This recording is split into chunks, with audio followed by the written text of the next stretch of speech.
Assalamualaikum warahmatullahi wabarakatuh. Salam sejahtera untuk kita semua. Perkenalkan, nama saya Nurul Muhlisani dengan NIM 220407501002 dari kelas M221.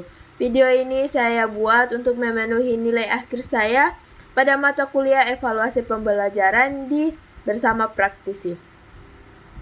Jadi materi yang dibahas itu adalah perencanaan dan asesmen. Dalam perencanaan pembelajaran dan asesmen ada proses berpikir yang merencanakan pembelajaran. Nah, itu bisa dilakukan dengan cara pertama, memahami capaian pembelajaran. Yang kedua itu merumuskan tujuan pembelajaran, dan yang ketiga itu menyusun alur tujuan pembelajaran.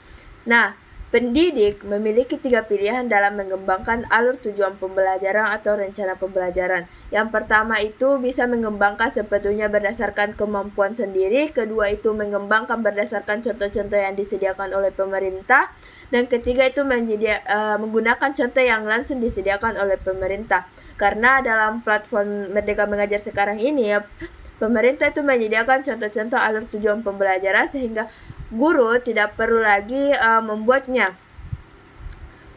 Tadi saya menyebutkan tentang capaian pembelajaran. Jadi capaian pembelajaran itu merupakan kompetensi pembelajaran yang harus dicapai peserta didik pada setiap fase. Nah, ada beberapa hal yang harus dipahami tentang kekasan CP sebelum memahami isi dari capaian pembelajaran untuk setiap mata pelajaran, yaitu yang pertama itu merumuskan tujuan pembelajarannya. Nah, merumuskan tujuan pembelajarannya itu memuat 2 komponen. Yang pertama itu ada kompetensi yaitu kemampuan atau keterampilan yang harus ditunjukkan atau didemonstrasikan oleh peserta didik. Yang kedua itu lingkup materi, yaitu konten atau konsep utama yang perlu dipahami yang perlu dipahami pada akhir suatu unit pembelajaran. Terus dalam menyusun alur pembelajaran itu pendidik itu pertama merancang sendiri berdasarkan CP, yang kedua itu mengembangkan dan memodifikasi contoh yang disediakan, yang ketiga itu menggunakan contoh yang disediakan pemerintah. Bagi pendidik yang merancang alur tujuan pembelajaran sendiri, maka tujuan-tujuan pembelajaran yang telah dikembangkan dalam tahap sebelumnya akan disusun sebagai satu alur yang berurutan secara sistematis dan logis dari awal hingga akhir. Nah, alur tujuan pembelajaran juga itu perlu disusun secara linear, satu arah, dan tidak bercabang sebagaimana urutan kegiatan pembelajaran yang dilakukan dari hari ke hari. Nah, selanjutnya itu adalah asesmen. Asesmen itu adalah aktivitas yang menjadi kesatuan dalam proses pembelajaran. Asesmen itu dilakukan untuk mencari bukti ataupun dasar pertimbangan tentang ketercapaian tujuan pembelajaran tersebut, atau asesmen itu adalah penilaian. Nah, asesmen itu terbagi menjadi 2, yaitu asesmen formatif, yaitu asesmen yang bertujuan untuk memberikan informasi atau umpan balik bagi peserta didik. Terus asesmen sumatif, yaitu asesmen yang dilakukan untuk memastikan tercapaian keseluruhan tujuan pembelajaran. Nah, dengan demikian kriteria yang digunakan untuk menentukan apakah peserta didik itu telah mencapai tujuan pembelajaran itu dapat dikembangkan pendidik dengan menggunakan beberapa pendekatan. Yang pertama itu menggunakan pendekatan deskripsi, sehingga apabila peserta didik tidak mencapai kriteria tersebut maka dianggap belum mencapai tujuan pembelajaran. Yang kedua itu menggunakan rubrik yang dapat mengidentifikasi sejauh mana sih itu peserta didik mencapai tujuan pembelajarannya. Dan yang ketiga itu menggunakan skala atau interval nilai. Reliabilitas. Mari kita membahas reliabilitas. Reliabilitas berasal dari kata reliability yang berarti sejauh manakah hasil suatu pengukuran itu dapat dipercaya. Jadi suatu tes dikatakan reliable jika pengukurannya itu walaupun sudah dites berkali-kali tetap hasilnya sama.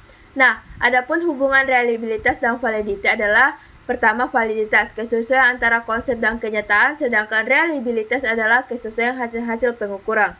Nah, pengukuran dapat diandalkan akan mengukur secara konsisten, tapi itu belum tentu mengukur apa yang seharusnya diukur. Adapun yang dimaksud pengertian angket adalah lembar informasi yang berisi data diri atau pendapat.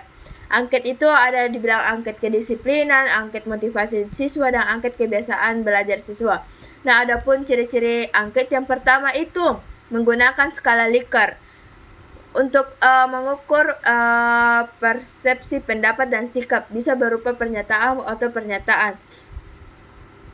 Angket itu satu angket hanya digunakan untuk mengatur satu tujuan saja, berupa hal negatif ataupun positif. Selanjutnya kita berbicara tentang afektif. Afektif itu atau ranah afektif adalah sikap merupakan bentuk emosional seperti perasaan, minat, sikap, dan kepatuhan. Nah, penilaian ranah afektif ini itu erat kaitannya dengan sikap dan minat yang dimiliki peserta didik. Misalnya sikap percaya diri, tanggung jawab, sopan santun, kedisiplinan, jujur, kerjasamanya, dan sebagainya. Nah, adapun karakteristik ranah afektif yang sudah saya jelaskan tadi, yang pertama adalah sikap, minat, konsep diri, nilai, dan moral. Nah, pengembangan instrumen ranah afektif ini dapat digunakan untuk mengukur domain afektif. Di antaranya itu adalah dengan menggunakan skala sikap, observasi, laporan diri, dan wawancara. Setelah ranah afektif itu kita membahas psikomotorik. Psikomotorik itu berhubungan dengan aktivitas fisik yang berkaitan dengan proses mental dan psikologinya. Psikomotor itu berhubungan dengan hasil belajar pencapaiannya melalui keterampilan atau skill sebagai hasil dari tercapainya kompetensi pengetahuannya. Terus kompetensi keterampilan ini sebagai implikasi dan tercapainya kompetensi pengetahuan dari peserta didik tersebut. Psikomotor yaitu ada penilaian produk. Penilaian produk ini adalah penilaian terhadap proses pembuatan dan kualitas suatu produk yang meliputi penilaian kemampuan siswa dalam membuat produk-produk tersebut. Terus ada penilaian proyek. Penilaian proyek ini mengandung investigasi dan harus diselesaikan dalam kurun waktu yang tertentu. Terus ada penilaian portofolio. Penilaian portofolio ini melalui sekumpulan karya siswa yang tersusun sistematis dan terorganisir yang dilakukan selama kurun waktu tertentu. Terus yang terakhir itu ada penilaian kinerja. Penilaian kinerja ini penilaian yang meminta siswa untuk melakukan suatu tugas pada situasi yang sesungguhnya, yang mengaplikasikan langsung pengetahuan dan keterampilan yang dibutuhkan. Terus kita masuk ke materi terakhir, yaitu penilaian otentik. Mendengar kata otentik pasti teringat dengan kata original. Jadi penilaian otentik itu adalah penilaian bermakna pengukuran atas hasil belajar siswa dalam ranah kognitif, afektif, dan psikomotor yang tadi saya jelaskan. Jadi saya jelaskan kembali ciri-ciri penilaian otentik. Yang pertama itu mengukur semua aspek pembelajaran, terus dilaksanakan selama dan setelah proses dilakukan selama dan setelah proses pembelajaran berlangsung, terus menggunakan berbagai cara dan sumber. Selain penilaian otentik itu juga ada penilaian portofolio yang tadi saya jelaskan tadi, yang terbagi menjadi 3, yaitu portofolio dokumentasi, memantau perkembangan dan capaian hasil belajar siswa.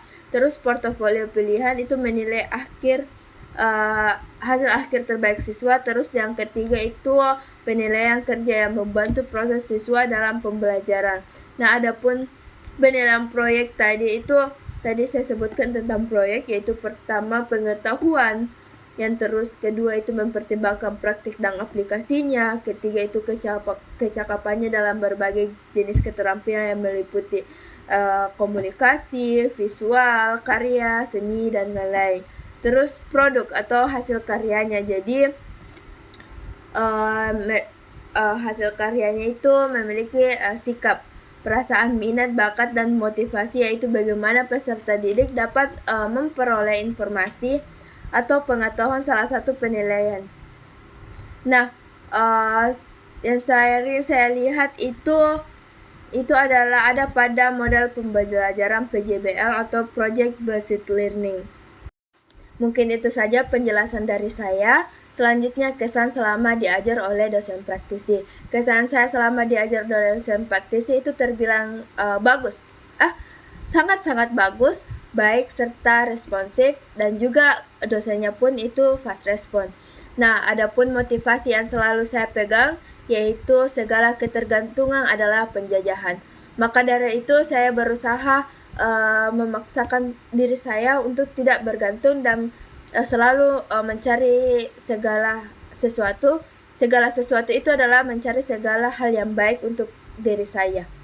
Mungkin itu saja. Lebih dan kurangnya mohon dimaafkan. Wassalamualaikum warahmatullahi wabarakatuh.